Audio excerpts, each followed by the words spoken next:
What happens during the June 30 protest is not the first time, but this year, South Africa faced one of its biggest anti-migrant demonstrations in years. Thousands of people marched across the country, police were deployed in large numbers, many businesses closed their doors, and thousands of foreign nationals left their homes before the protest even began. So what exactly happened? Why were so many people afraid? And what does this mean for South Africa going forward? June 30 had been discussed for weeks before it finally arrived. Several anti-migrant groups had publicly announced that undocumented migrants should leave South Africa before June 30. The date quickly became a major concern across the country because many people feared it could lead to widespread violence similar to previous xenophobic attacks that South Africa has experienced in the past. As the day approached, thousands of foreign nationals packed their belongings and left neighborhoods where they had been living. Some returned to their home countries, while others moved to safer areas inside South Africa because they feared attacks on their homes and businesses. The South African government prepared for the worst. Police officers were deployed across major cities, including Johannesburg, Durban, Cape Town, and other areas. Security forces increased patrols, while some military vehicles were also seen in certain locations. Authorities wanted to prevent violence and protect both residents and businesses. Many business owners decided not to take any chances. Shops remained closed in several communities. Some workers stayed home because they feared being caught in possible clashes. Streets that are normally busy became unusually quiet as people waited to see how they would unfold. When June 30 finally arrived, thousands of protesters marched in different parts of South Africa. Many demonstrators carried South African flags while chanting slogans calling for undocumented migrants to leave the country. Protest organizers argue that illegal immigration has contributed to unemployment, crime, and pressure on public services. However, many economists, researchers, and human rights organizations have repeatedly said there is little evidence proving that migrants are the main cause of South Africa's economic problems. They argue that unemployment, poverty, and slow economic growth are much more complex issues.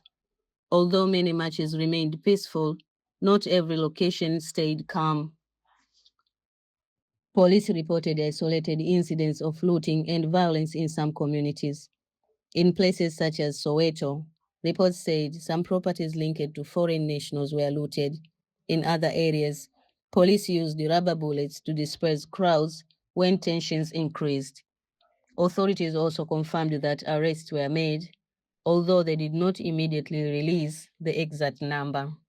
Justice officials later warned that anyone who committed crimes during the protest would face prosecution, regardless of whether they participated in the demonstrations or simply used the situation to loot and vandalize property.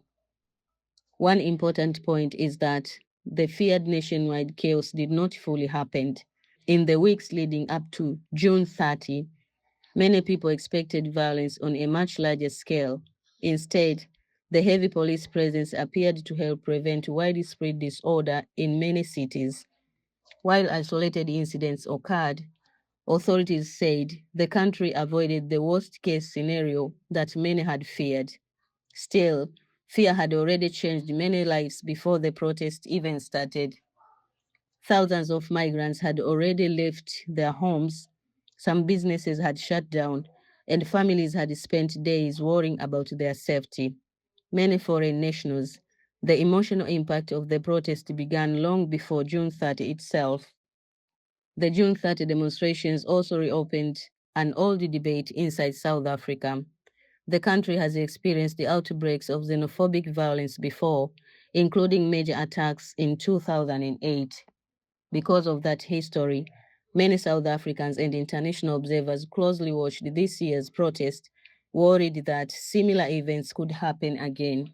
President Cyril Ramaphosa had already spoken about the issue before the protests.